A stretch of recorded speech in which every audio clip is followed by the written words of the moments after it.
some of the top marketers in the world right now, like Alex Hormozy, right?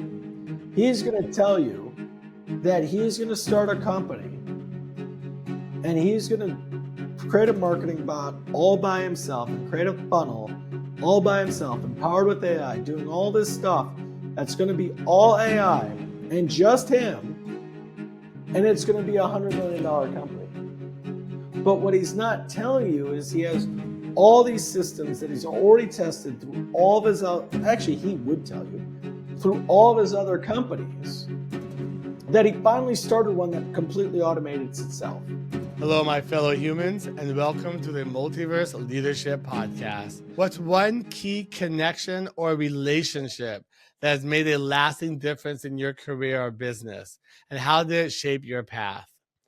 Today, I'm thrilled to have Rob Matzkin. Rob is a serial entrepreneur, investor, and visionary leader who currently serves as CEO of the Bond Summit and the Rob Matzkin Group. With a rich history of founding and advising numerous companies, Rob excels at business, innovation, and leadership. His expertise is coaching, fractional CRO services, and community building, and has helped many entrepreneurs and executives unlock their full potential. Welcome to the show, Rob. Great to have you today. Hey man, thanks for having me, Justin. Really appreciate you and appreciate the audience being with us today. Yes, it is a pleasure. To get us started, we would love to if you could take us on the journey of kind of like where you started from and what kind of projects and what you're building right now.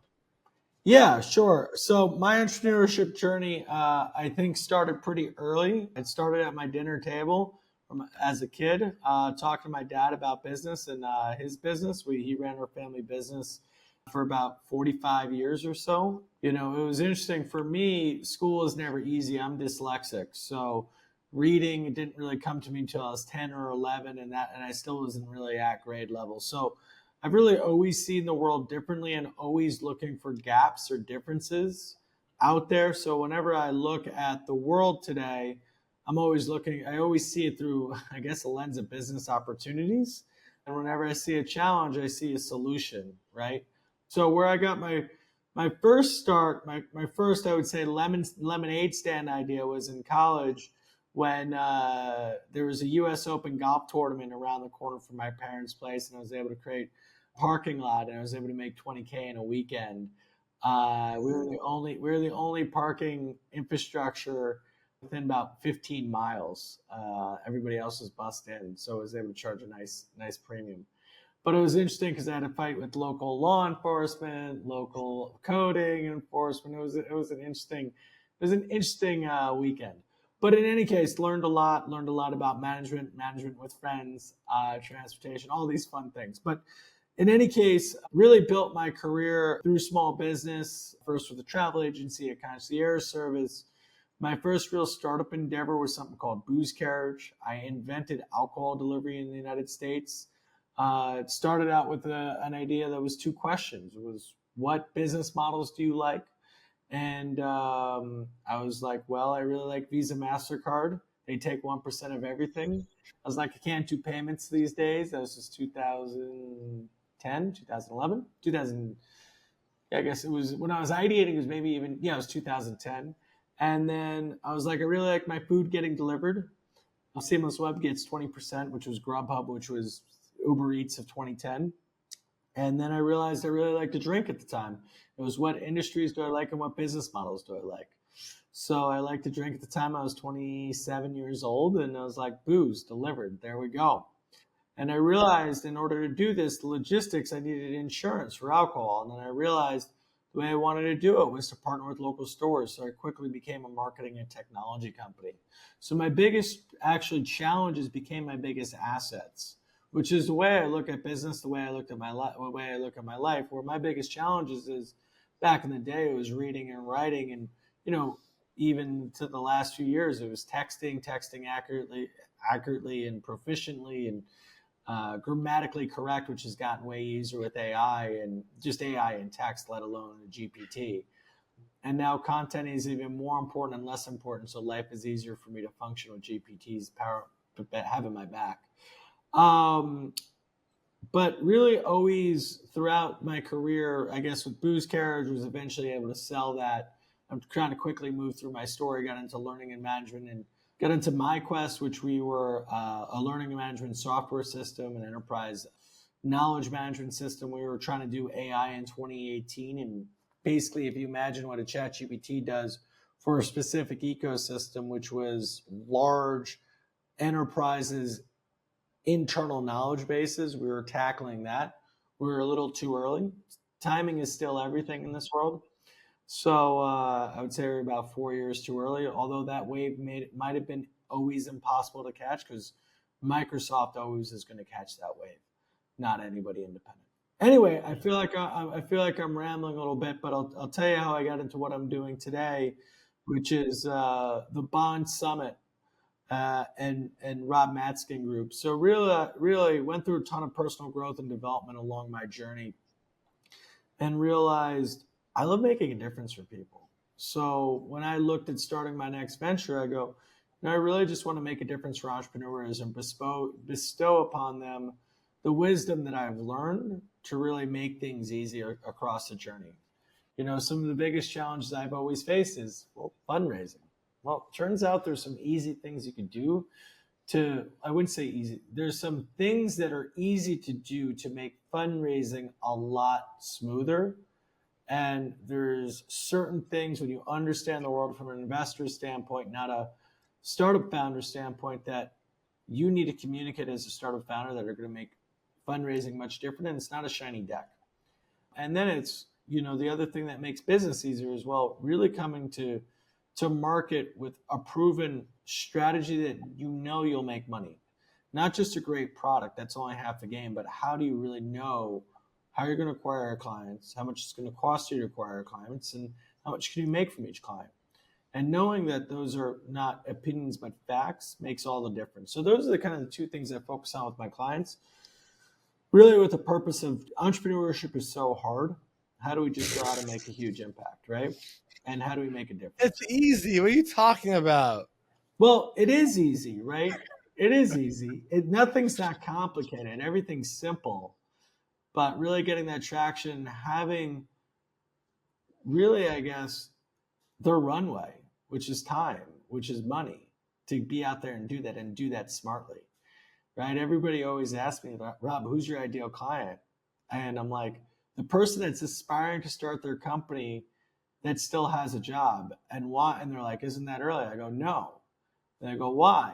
Because I speak to too many people that spent 100,000, 200,000, whatever, every penny they have in savings, trying to figure out their startup and then trying to rub two pennies together at the end, they haven't figured it out.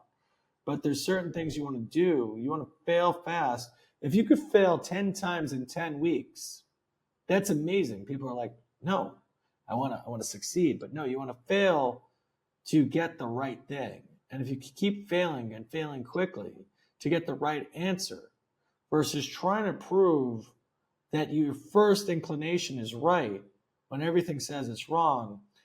But if you could fail 10 times again, 10 times quickly for basically no money, or for $100 or for $1,000, well, that $1,000 is probably worth $100,000, right? And then what you're pushing on is worth pushing on.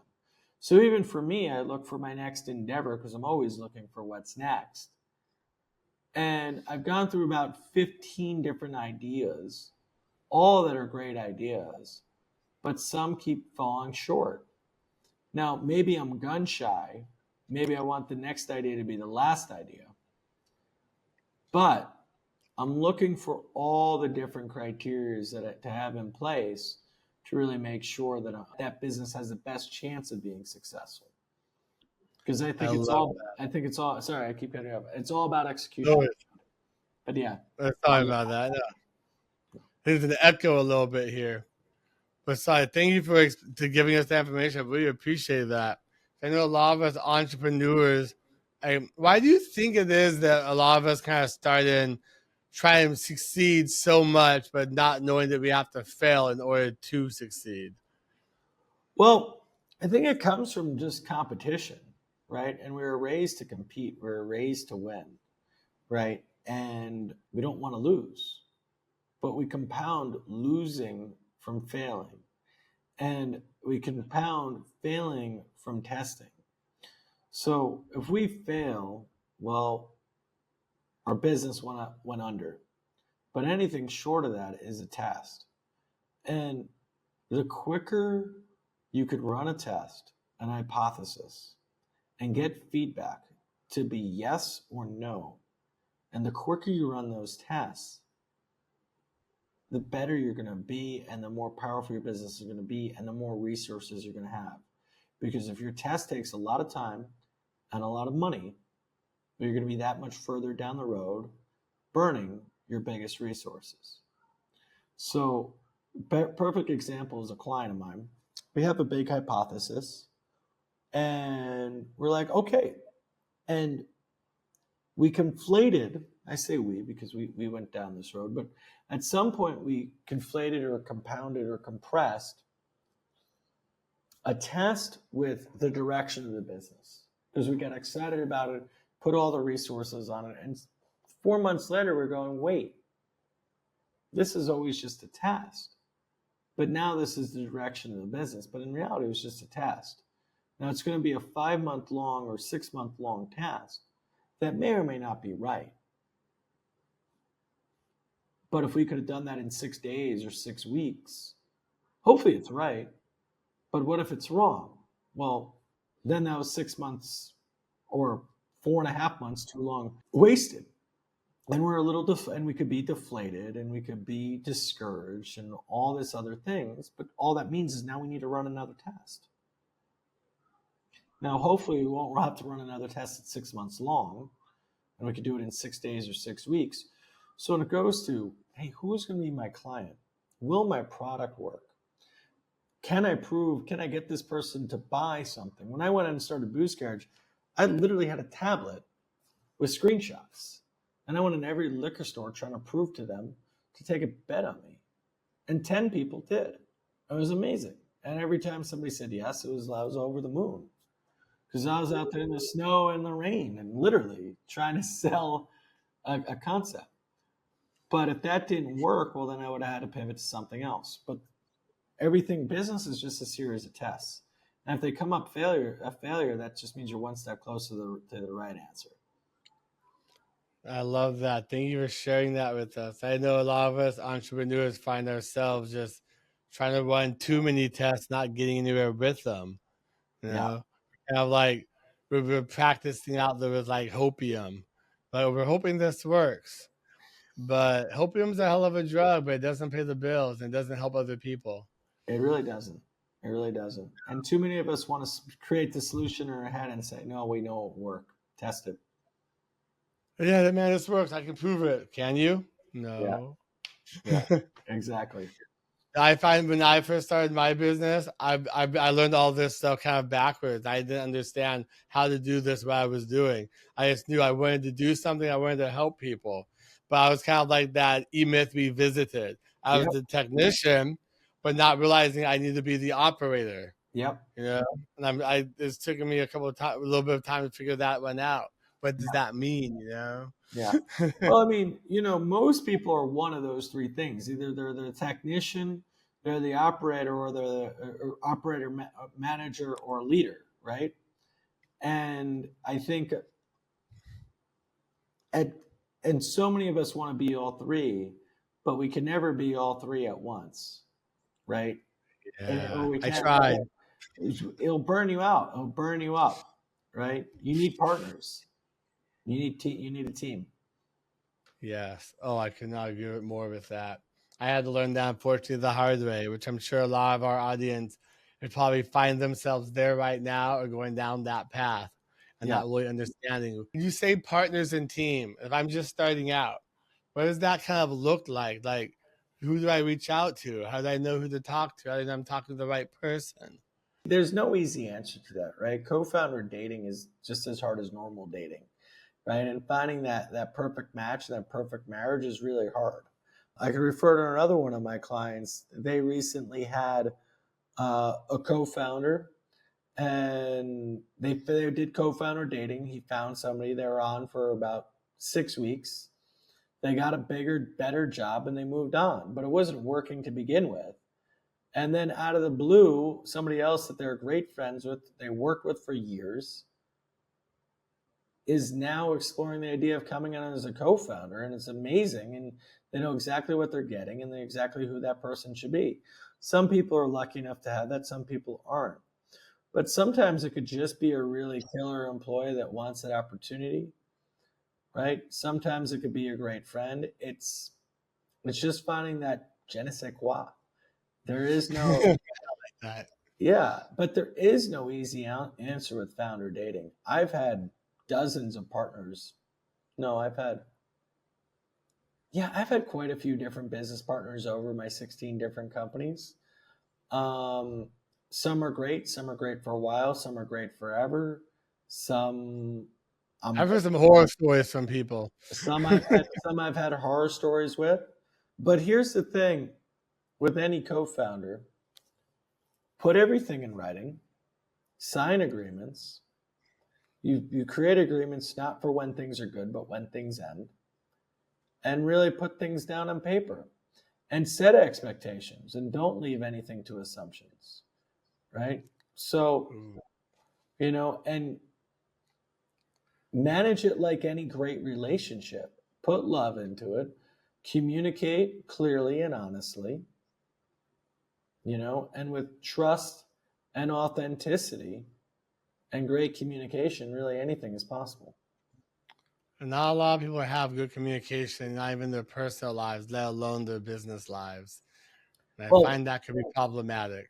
Well, I mean, not a lot of people are great communicators, right? A lot of people want to hide things, manipulate things, and not be transparent or trustworthy or have integrity. But just be true with your business partner, or not, or communicate clearly. It depends on their roles and what they're capable of or not. So when do you know if you should have a business partner, be solo, or maybe find an investment firm? And maybe what are the advantages of both, of all three? Well, those are very different questions, right? And I'll add into when could you actually have AI really supporting you on most things? Because being a sole founder right now, especially in the next 6 to 18 months, is completely transforming what you could do alone. And the amount of content and everything else and tasks that you could really automate, that maybe where you needed a personal assistant, a staff, and people to really help and support you. Like for what I'm doing right now, like just let's take my social media posting. I'm coming out with a few social media posts on this on LinkedIn, but it's like what it used to take me to write a LinkedIn post was probably because I needed help with content writing. So a few $100s, probably a few hours for me, a few $100, and the turnaround time was probably a week. Now it's me dictating to ChatGPT a concept I have, and coming back to me, asking me questions, refining the questions, refining the comments, and refining my story till it polishes something. Me spitting that out, tweaking it, getting it 95. It gets it 95% of the way there for me. I tweak it. It creates me an image, and I post it. And I could do that probably in little as 10 minutes if I do it half-assed. But by the time I'm said and done with everything, it's a half hour, 40 minutes. But that used to be a tremendous amount more work and more taxing because I was writing it. But going back to your question, which is, how do you decide if you need a co-founder, an investor, or could go solo? Was that the question? That is correct. Yeah. So I think this. Me personally, I won't invest in a sole founder. Now, that's what I always used to say. Again, with AI, there might be some exceptions to that. It does change it a little bit now. It changes the game. A little bit, but here's why I still believe in it. Because if you can't get anybody else to believe in your vision with you and to stake their career on it with you, then why should I stake a significant amount of money in you? Because nobody else believes in you yet. Yeah. So how do you get to believe in you? Listen, you better have you. So here's the deal, right? And a lot of founders, and especially technical founders, don't want to admit this. Now, your tech could be really great, and your idea could be really great, and you could execute on it really great. It's only half the business. The other half of business is making sure people like, know, and trust you so they believe the thing that you're building. Because unless it's like the next best thing and the next best Google, which it very well might be, which, oh, by the way, still needed a ton of business development and a whole business team to be successful. Well, they're a monster now. They did something right. They did a lot right, but there's still a business in business. So you being a sole founder, not being able to convince anybody else to join you, like the most successful founders of our day, I'll mention, Adam Newman, WeWork.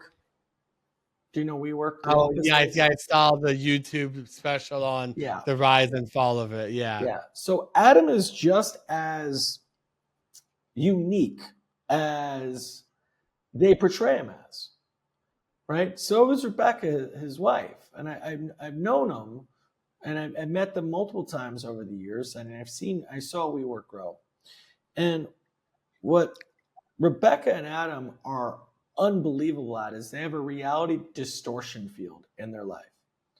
Steve Jobs had it too, where they say something and believe it is so true that they make you believe it is true. You have to be so convincing in this world that not only do you believe it, but believe that you're going to be 110% successful. But every word that comes out of your mouth is success, and others believe it too. Now, that's a little woo-woo, but if your words could bring something into reality, that is it's no longer delusional. Yeah, but that is the level that some of these people are playing at that makes them so successful. Because everybody believes that, and I also met the founder of GoPuff. I don't know if you met GoPuff, but they're a convenience store in every corner. They're worth $3.5 billion. I remember meeting Yakir when he was like 24, raising like 25 million. I was like, oh, this kid has it. What does he have? I was like, this idea sucks. But he could convince everybody that it's amazing. And it was amazing because they raised I think they raised 3.5 billion. They're not worth 3.5 billion. So they raised an insane amount of money within 5 years of starting out. Maybe 5 years, 6 years of starting out. Wildly successful. But the kid had this reality distortion field. So anyway, it's not what I'm pointing to. It's not just having a great idea. It's having a great team. I'm not trying to say, oh my God, you don't have this thing. That thing takes time. That thing takes maturity. That thing takes gravitas and wisdom. But you need a team around you. Now, again, there might be some exceptions with AI. I don't know, but everybody I've known that so far that's been successful, you're better off erring the side of team than not. Now, and investors are going to look for that. Now, when do you need investment? Probably always, right? There's very few of us that could self-fund everything forever. Again, it's getting easier. It's getting cheaper. The design cycles, vibe coding is really going to come into its own in the next 6 months. It's going to be tremendous what we can build, how quickly it can move. And we need to move at the speed of AI now.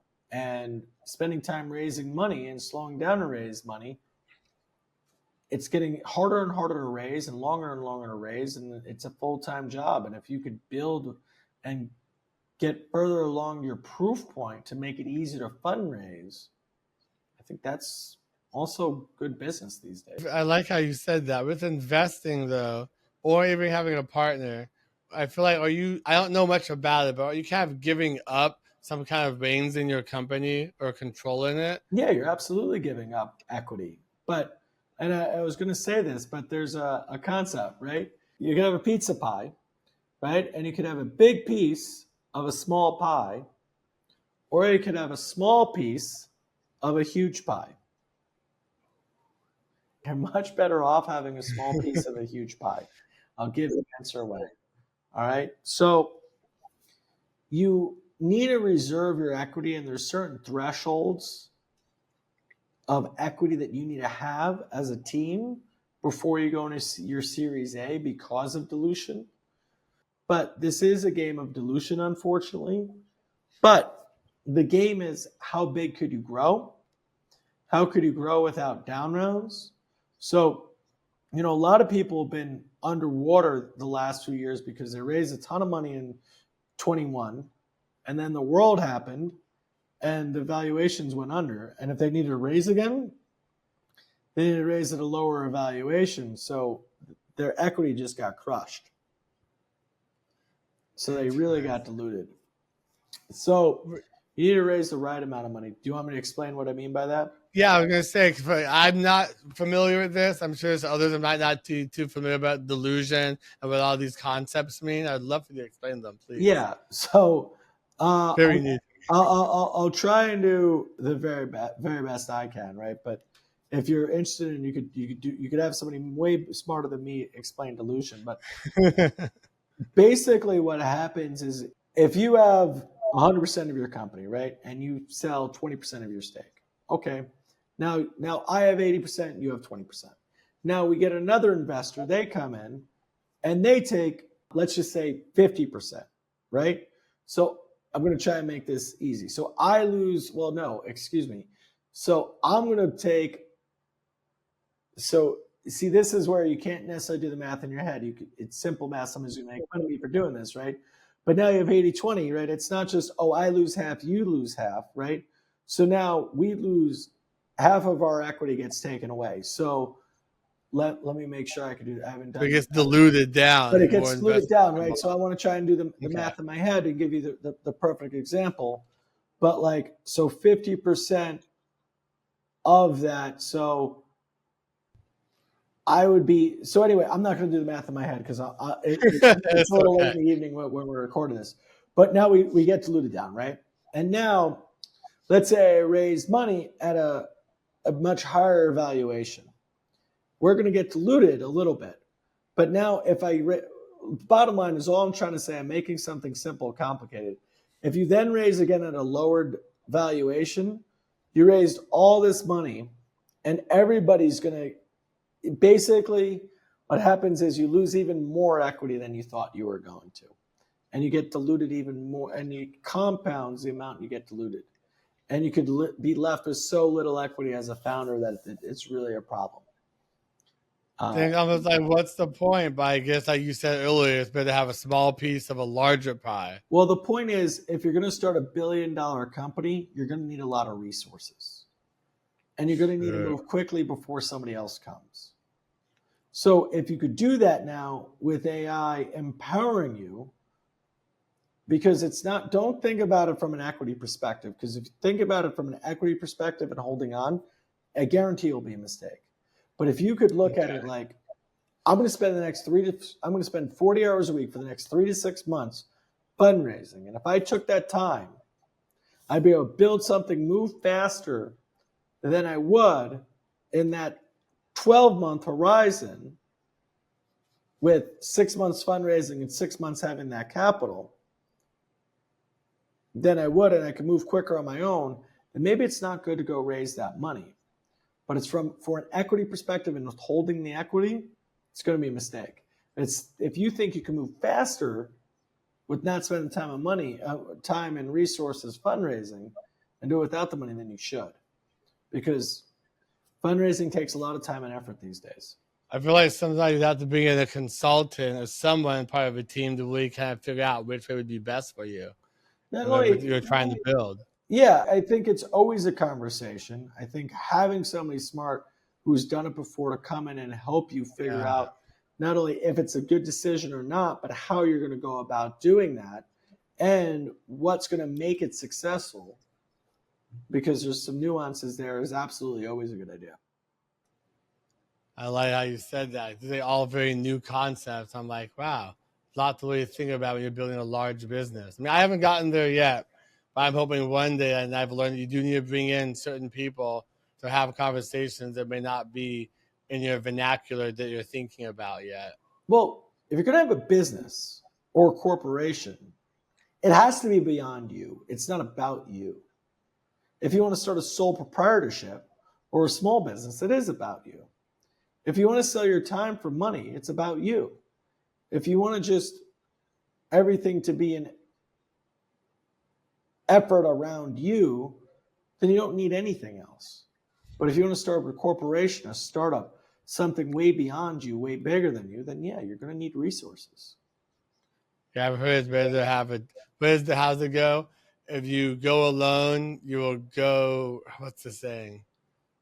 Something if you go solo, but if you go with the team, you'll go faster. Something like that. I can't remember the exact I don't know which one you're pointing to, but you absolutely will go faster with the team, and you will actually. Yeah. And if you have the right people on the team, it'll make a huge difference as well. A lot of information to unpack there, man. Whew, my brain's like working too hard for the end of the day, you know? Fair enough. Man, I like how you brought up the AI part earlier, and because they talk about there will be some founders and CEOs that we will see in our lifetime. They'll have billion-dollar, even trillion-dollar companies, and there'll just be 1 to 2 people in that company with a lot of AI systems built. But you were saying earlier it'd be minimal AI. So I'm trying to figure out. Well, was I saying? Did I say minimum AI? What I don't know. From what I heard you said earlier, if I recall correctly, I might have to look back on it. That the AI shouldn't really be the focal point, but it will help for some stuff. But no matter what, they need a team. The team is the most important part.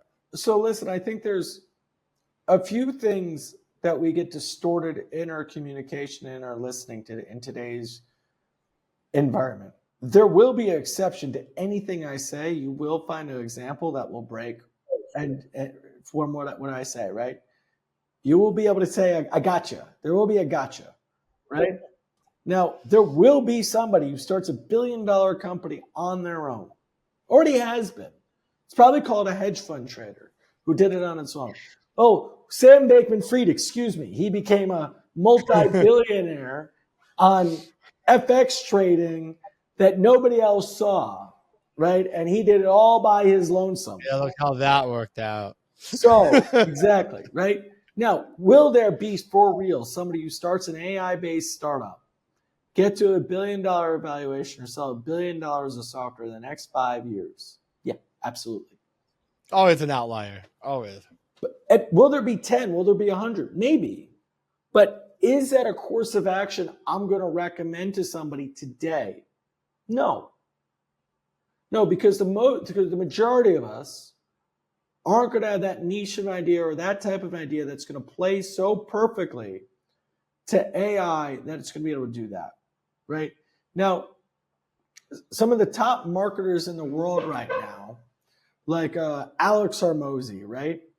He's going to tell you that he's going to start a company and he's going to create a marketing bot all by himself and create a funnel all by himself, empowered with AI, doing all this stuff that's going to be all AI and just him, and it's going to be a $100 million company, which, by the way, he's not going to be lying.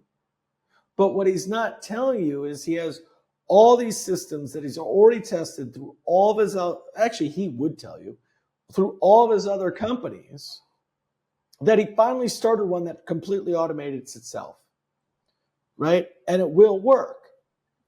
So, but is that just him? No, he has his whole team and all the other companies testing, breeding it. And then that's where it comes into play again, right? The team. And then it comes, right, an army of people. And you don't, like, regardless, even if I could do everything on my own, I don't like doing everything on my own. I've been at this game a long time, and I'll tell you this, it's not a sprint, it's a marathon. And when I'm up, my partner might be down. When I'm down, my partner might be up. That might be emotionally, that might be physically. This whole week I was out sick. I had food poisoning. I canceled a ton of calls. It happened. I am a sole proprietor in my consulting business, right?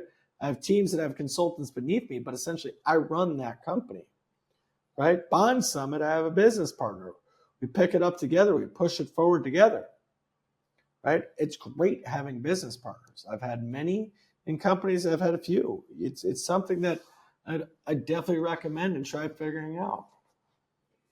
I actually completely agree with that because I learned that the hard way myself. I had to reach out to not just strategic business partners, but partnering with other companies to help drive certain initiatives and parts of the business that I couldn't do on my own. And like I said, I do use AI for some stuff as well, and it does work to a point. But I do agree with you that in order to go further, you have to have a team and the right team. And I guess that looks different for everyone depending on what business you're trying to build.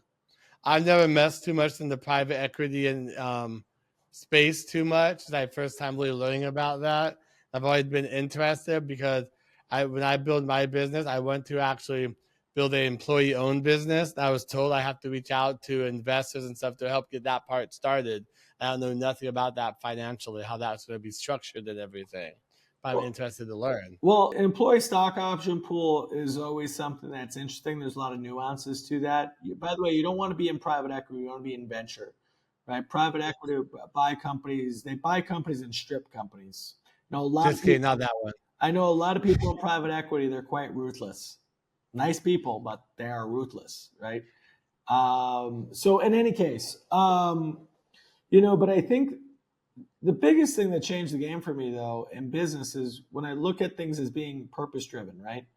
Now, everybody wants to be altruistic all the time. And is that practical in business all the time?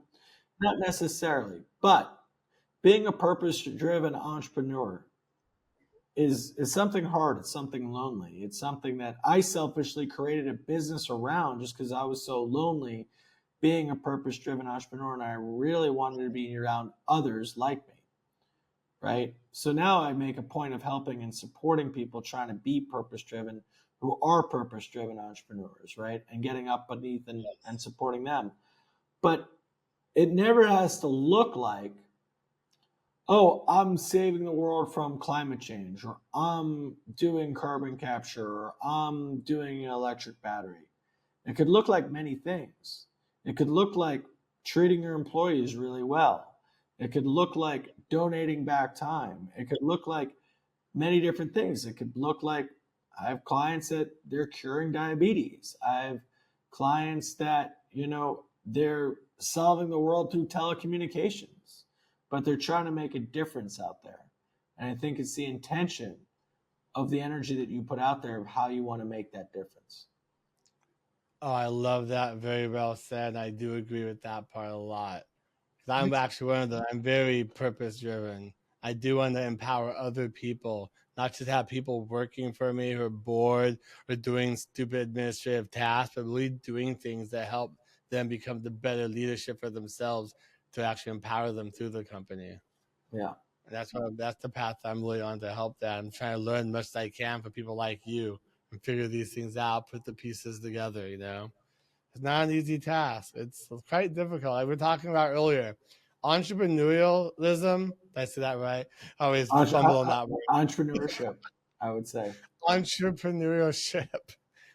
That it's psychotic. It's crazy. It's like, what the fuck are you doing? Why are you doing this? There's just so much you have to learn and build to create things and figure out on your own or with partners. Not like being an entrepreneur, going to work or working for someone else, building their dream.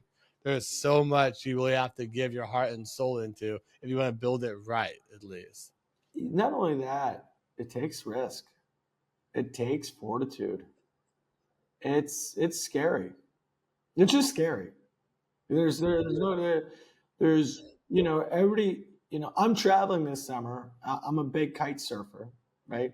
So right now I'm in the Dominican Republic kite surfing. I'll be in Brazil kite surfing in August, and for the month of August. And everybody goes, "Oh my God, you're so lucky!" And I go, I got to remind myself. I go, "Am I?" I go, "Yeah, I could be working in New York, making a stupid salary, having still, fighting to have a nice enough apartment to have a dishwasher in my apartment, living in a shoebox."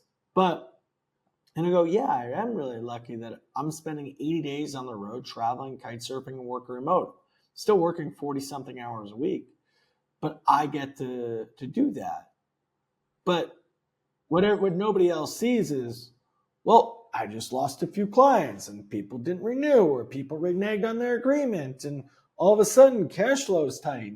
This is stressful, and where's next month's salary coming for all my employees, and where am I 8 days a week? Where am I paying this bill from, and how am I getting this cash flow? And it's not, you get to show up every week and or every other week, and I know what my paycheck's going to be, and I can predict that. It doesn't work like that. Nope. I was under that delusion for a little bit, and I started seeing the light. But I had to, like you said, I had to figure out what was really is it worth it to me? Is it worth building and helping creating? Or is it worth staying there at that office job and just really being depressed a little bit? I have to find what's my risk there. Which one do I feel is more powerful for me? And it's tough, right? I'll answer my own question, right? Or I'll answer my own dilemma or stress that I solved. And there's a few things. One is, have a big enough problem that you're solving that you're really passionate about, that gives you purpose, right? Or that that's purposeful. 1. 2, tactically, have enough saved that you could live and eat on ramen for a while, right? But it's important. And 3, have some sort of alternative income that you could earn and spend 5 to 10 hours a week on and still pay your bills. Because you could calm your nervous system so tremendously if you don't come from financial scarcity. Ooh, I feel that one. Right? Because the biggest stressors that we're going to have as a startup founder is going to be the financial stressor.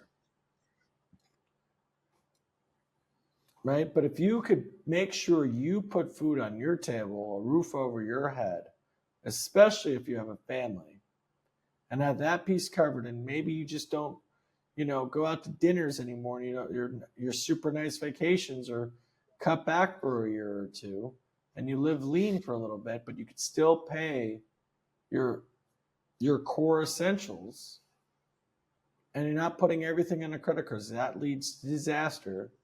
Been there. Oh yeah, it's never good. So you need some fundamentals in place. Now, I'm all for people taking the leap, right? But to really set yourself up for success, right? Again, testing, set yourself up, right? Put your oxygen mask on first, right? Well, what does that mean? That means making sure you could breathe, eat, food on your table. You're financially set up for this. And again, I've seen people financially set up and put $400,000 into a company, into developing a product, and the product gets away from them. Testing. You hear some of those horror stories all the time. Yeah, I mean, that's why I love working with clients, is I make sure they don't go there, and I make sure they go towards success, or not. But I make sure they get to an answer pretty painlessly. You don't know what you don't know until you know. And it's easier to know and find out by working with someone else to help you get there. Exactly. Yeah, I've learned you should have multiple coaches with different things. Like if you want grow your fitness, you have a fitness coach. That fitness coach is not going to help you grow your business, but those skills can pour over, but you should get a business coach, Yeah. Kind of been learning that. Yeah. There's stuff that you know, there's stuff that you don't know, and there's stuff you don't know, you don't even know. And boy, the amount of stuff that most entrepreneurs don't know, that they don't even know, is just, it's insane. And I find out, I was going to say, when I find out, if I learn something new and I find it out, I'll find out and learn that I don't know more that I didn't know already. That I know less actually learning something. Yeah. No, it's wild when it's wild when people go to fundraising, how little they understand what's going on. And they literally understand, like, have you ever played a game and you don't know the rules of the game and you're just playing the game blindly? Like, imagine 100%. Imagine going to play Monopoly for the first time with people like, roll the dice. And You don't understand how to mortgage, how to leverage. You just spend all your money on whatever you can as quick as you can with no strategy behind it. And everybody else understands all the rules of the game and at a really high level. Well, you're just rolling the dice. I've been there. Yes. It's not a good place to be. No. But as long getting yourself out of it is the key. Not only getting yourself out of it, you could play that game, but if you had somebody whispering in your ear, because you don't know the rules of the game or what's going on or where the conversation's even being had. So, anyway. I love how you put that. Yeah. I love that.